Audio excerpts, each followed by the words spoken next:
Selamat sore anak-anak, selamat kita berbakti di dalam nama Tuhan Yesus Kristus. Yuk kita mau mulai ibadah kita sore hari ini, kita bangkit berdiri, kita mau menyanyikan lagu Selamat Sore Bapa.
Dilipat, matanya ditutup, tundukkan kepala. Terima kasih Tuhan atas kemurahan-Mu. Kami bisa beribadah sore hari ini. Ampuni dosa kami, sucikan dengan Roh Kudus-Mu, sehingga ibadah kami berkenan kepada Tuhan. Kuasa iblis yang mau mengambil sukacita kami mau usirkan di dalam nama Tuhan Yesus Kristus. Hai iblis, keluar engkau. Darah Yesus yang berkuasa. Kami siap memuji Tuhan di dalam nama Tuhan Yesus Kristus. Haleluya. Amin. Anak-anak tetap bangkit berdiri ya. Kita mau nyanyi lagu Nabi Nuh.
Nyanyi lagu Ada Satu Nama.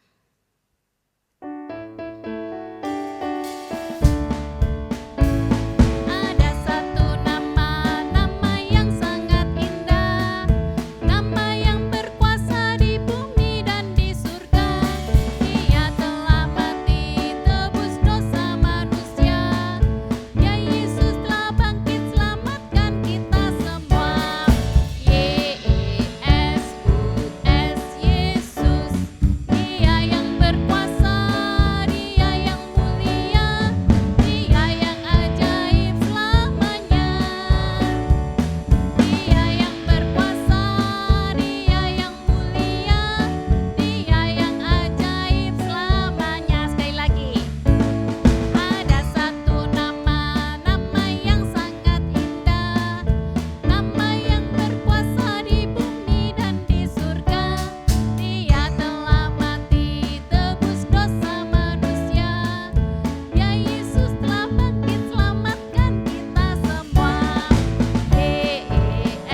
ibadah sekolah minggu kita di gereja onsite.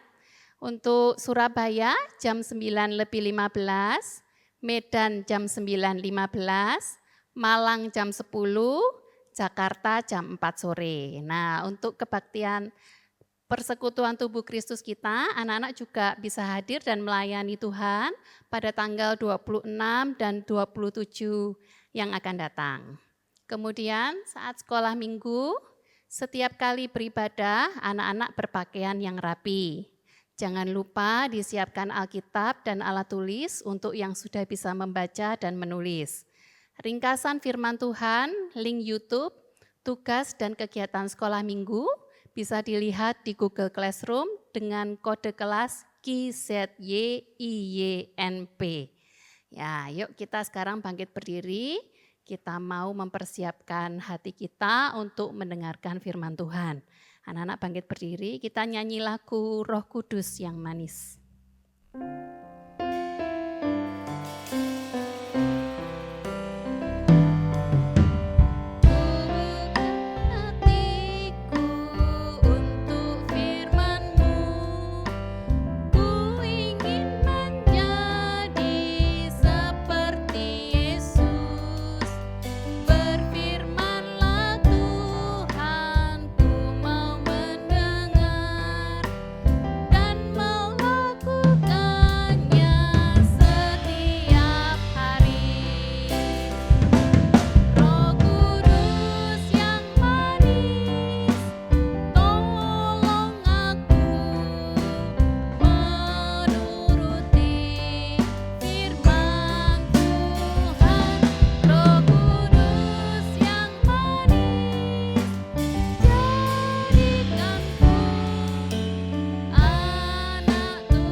Matanya ditutup, tundukkan kepala.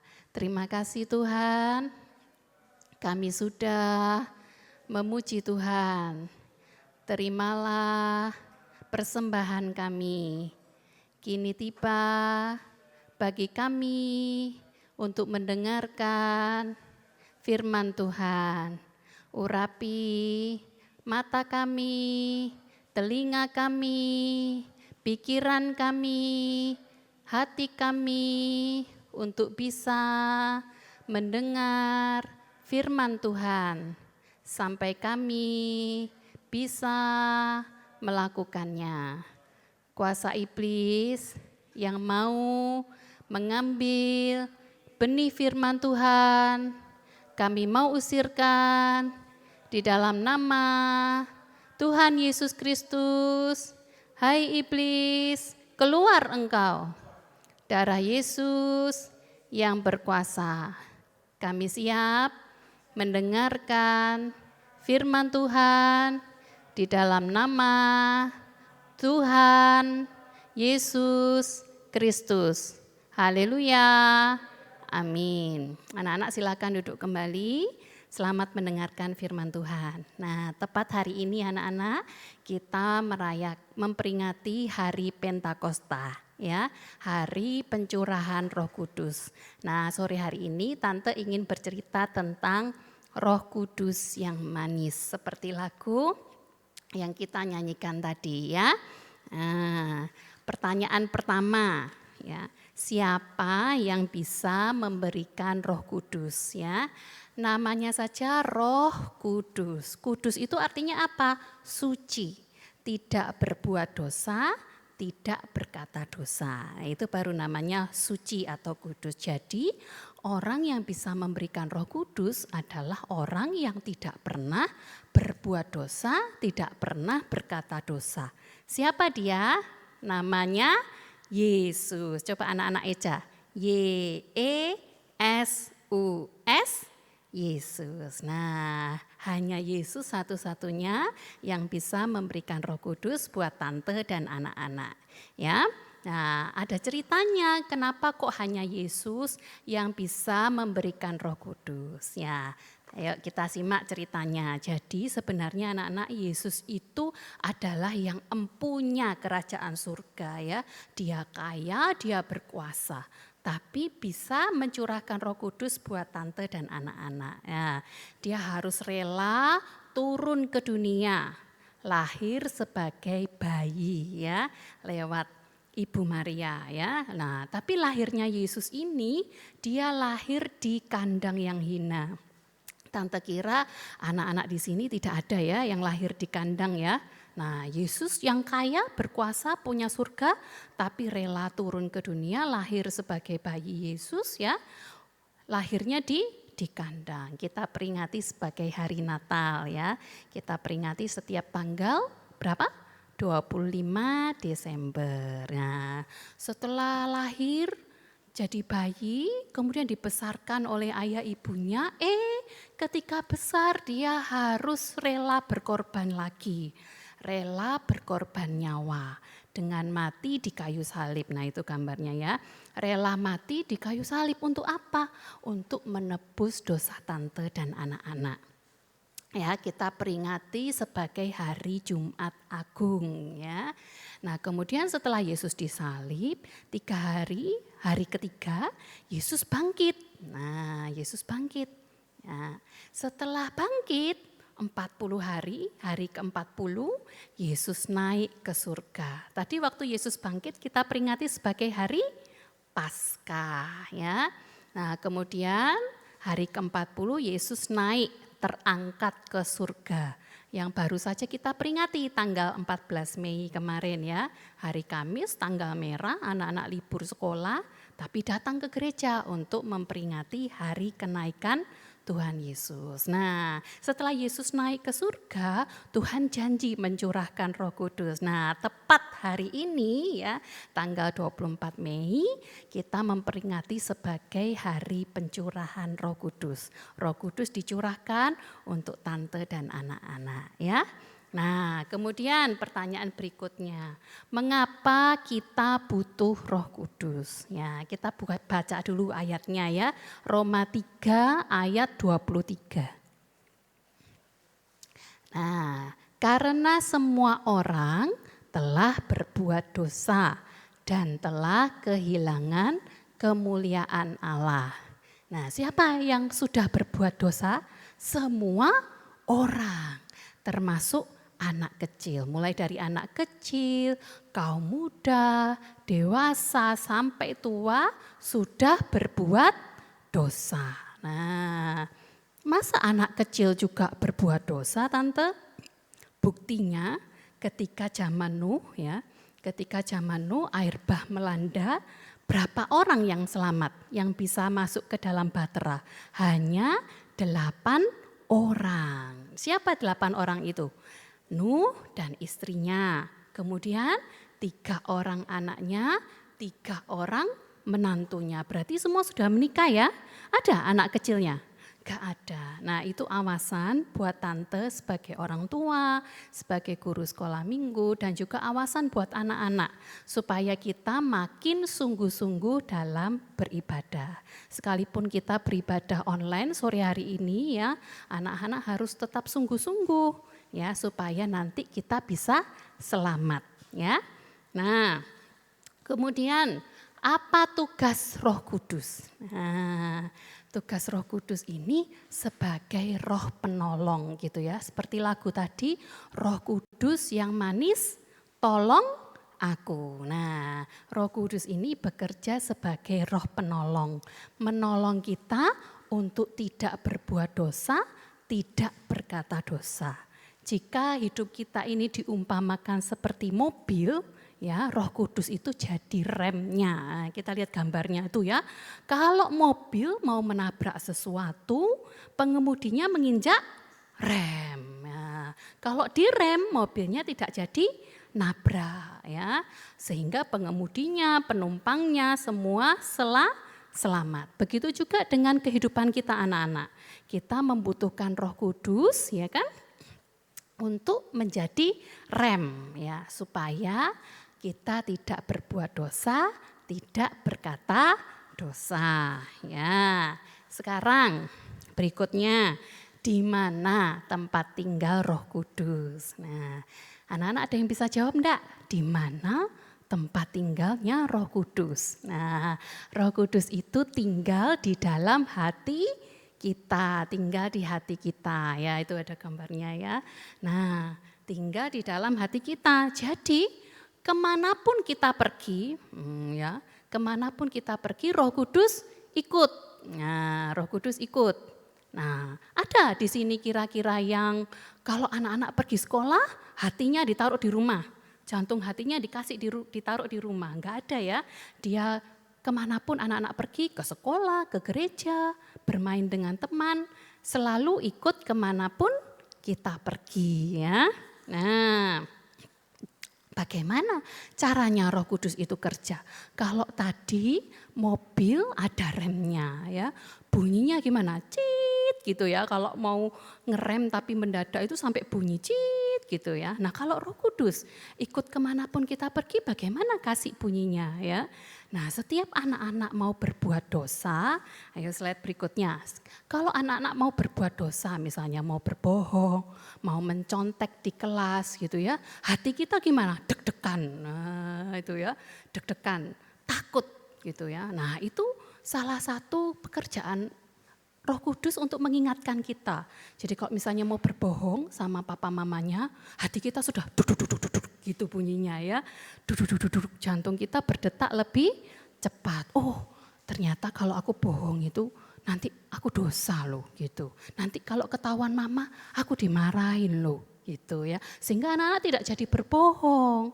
Nah, di sekolah juga begitu. Kalau misalnya ulangan, terus anak-anak merasa kesulitan menjawab soal, ya kan? Mau mencontek, gurunya padahal di depan, anak-anak di belakang. Tapi waktu mau mencontek, hatinya anak-anak deg-degan, ya takut, duduk gitu. Nah, itu pertanda Roh Kudus kerja. Oh, aku nggak boleh mencontek. Nanti kalau mencontek, ketahuan guru nilaiku jadi 0. Terus aku kalau mencontek berbuat dosa, itu adalah pekerjaan Roh Kudus untuk menjadi rem supaya kita nggak jadi bohong, nggak jadi mencontek, gitu ya. Nah, kemudian kapan Roh Kudus bekerja? Tadi Roh Kudus tinggal di hati kita, sudah. Kemudian kapan ya Roh Kudus ini bekerja? Karena dia tinggal di jantung hati kita anak-anak. Setiap jantung hati kita masih berdetak, selama jantung masih berdetak, berarti Roh Kudus kerja. Selama kita masih bisa menghirup nafas, coba sekarang hirup nafasnya, terus kemudian hembuskan, gitu ya. Artinya Roh Kudus masih bekerja. Berarti Roh Kudus kerjanya kapan? 24 jam sehari, 7 hari dalam seminggu. Setiap saat, tidak pernah berhenti. Ada yang kalau di sini anak-anak tidur, ya jantungnya juga ikut tidur. Ada? Enggak ada ya, sekalipun kita tidur, jantung hati kita tetap berdetak. Jadi Roh Kudus juga bekerja. Nah, coba kita lihat apa artinya 24 jam sehari ya. Ada gambar jamnya itu. Kalau 24 jam itu anak-anak artinya mulai dari jam 7 pagi sampai jam 7 pagi lagi. Nah, tidak pernah berhenti Roh Kudus itu bekerja. Kemudian 7 hari seminggu artinya apa? Nah, itu mulai dari hari Minggu sampai Minggu lagi. Nanti Minggu sampai Minggu lagi. Jadi dia tiada henti. Nah, tadi Roh Kudus tinggal di hati kita, kemanapun kita pergi dia ikut. Terus dia bekerja setiap saat. setiap detik, menit, jam gitu ya. Nah, seharusnya kita nggak bisa ya berbuat dosa, berkata dosa. Kalau kita sampai berbuat dosa, berkata dosa, ya salahnya sendiri, salahnya tante sama anak-anak. Karena sebetulnya sudah ada remnya gitu ya. Nah, jadi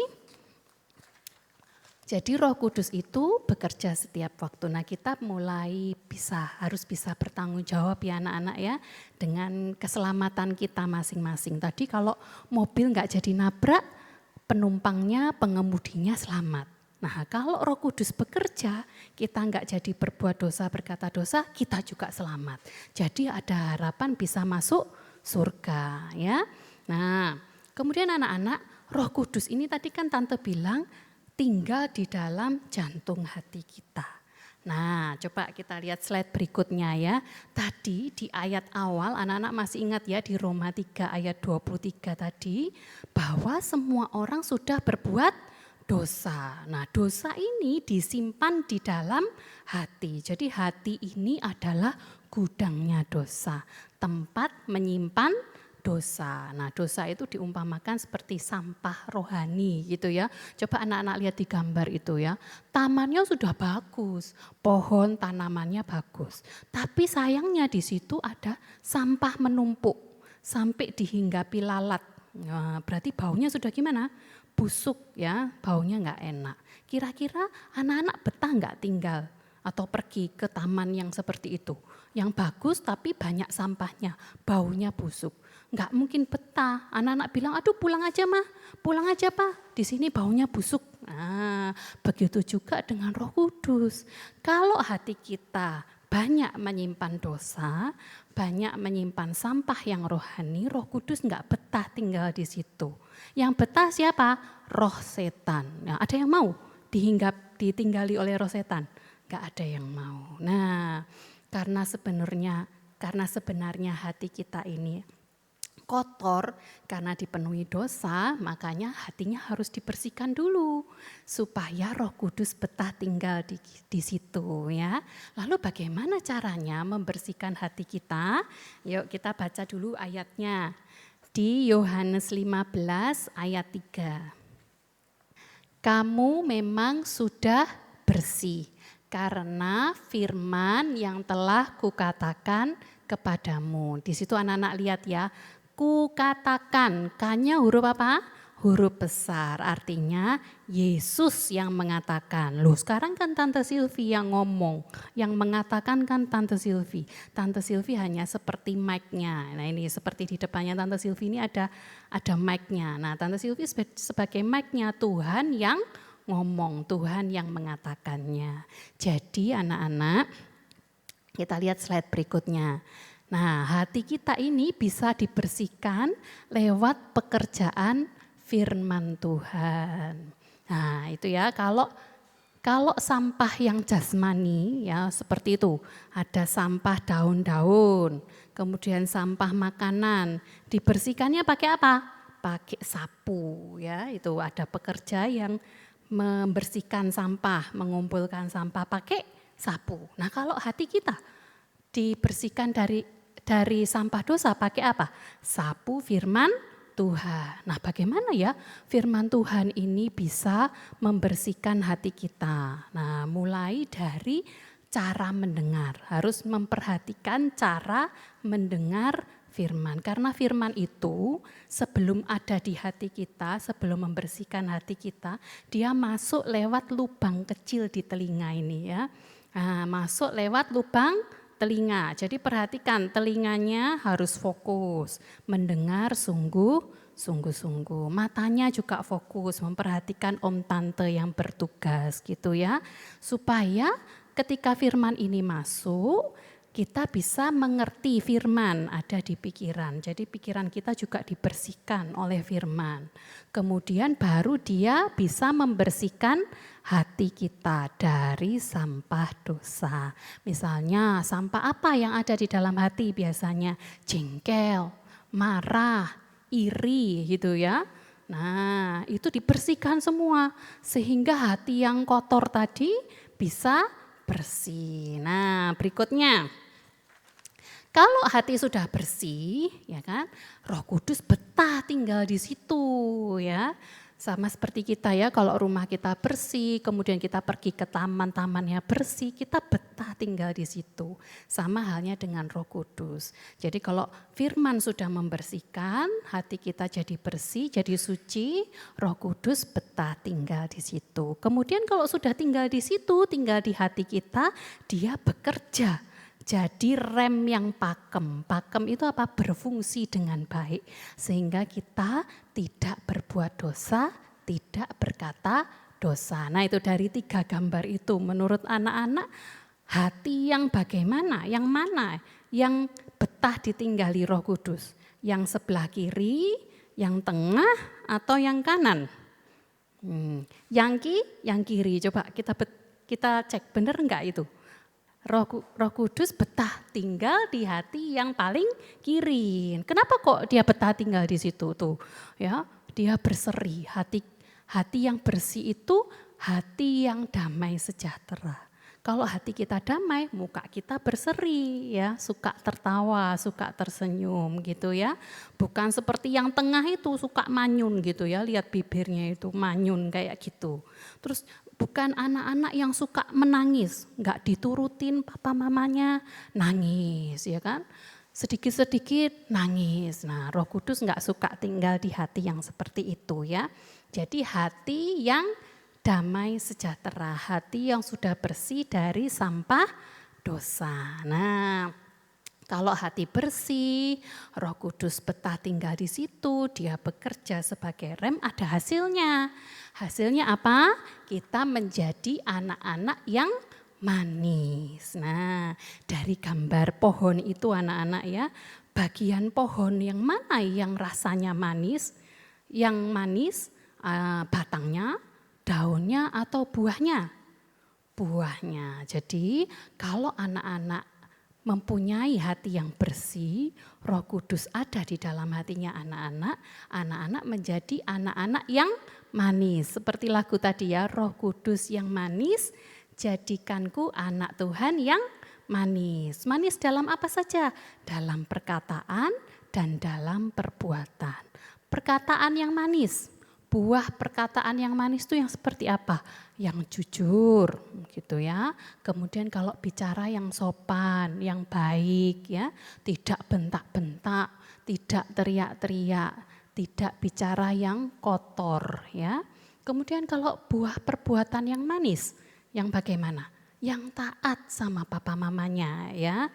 Kalau disuruh mandi ya mandi, disuruh makan ya makan, disuruh tidur ya tidur. Itu perbuatan yang manis. Juga perbuatan yang suka memberi, suka menolong. Nah itu menjadi buah-buah yang manis yang bisa dicicipi oleh orang lain. Mamanya, papanya sampai bilang gini, duh anakku kok hari ini manis sekali ya. Biasanya agak nakal, sekarang kok manis. Nah itu artinya hatinya anak-anak sudah bersih, Roh Kudus bekerja gitu ya. Nah sampai buah yang termanis dan kekal kita bisa terangkat ke surga. Seperti Yesus tadi bisa terangkat ke surga, kita pun juga bisa terangkat ke surga. Menjadi penghuni kerajaan surga sampai selamanya ya. Nah, jadi di hari Pentakosta ini kita mulai menjadi anak-anak yang manis. Ada Roh Kudus, hati kita bersih dan kita tidak berbuat dan berkata dosa. Ya, sekian dulu firman Tuhan hari ini. Kita bangkit berdiri. Tante yang berdoa untuk anak-anak ya. Tangannya dilipat, matanya ditutup, tundukkan kepala.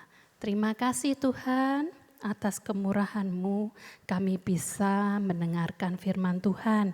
Jadikan kami anak-anak yang sungguh-sungguh dalam mendengarkan firman Tuhan. Hati kami disucikan, dibersihkan sehingga Roh Kudus bisa tinggal di dalam hati kami. Kami bisa tidak berkata dosa, kami bisa tidak berbuat dosa. Sepanjang minggu ini kami serahkan tubuh jiwa roh kami ke dalam tangan Tuhan. Kami yang menghadapi ulangan, Tuhan juga memberikan hikmat akal budi. Pertemukan kami hari Selasa dalam persekutuan tubuh Kristus di Surabaya. Terima kasih Tuhan, kembalikan kami minggu depan dalam ibadah sekolah minggu. Di dalam nama Tuhan Yesus Kristus kami berdoa. Haleluya. Amin. Sampai jumpa minggu depan.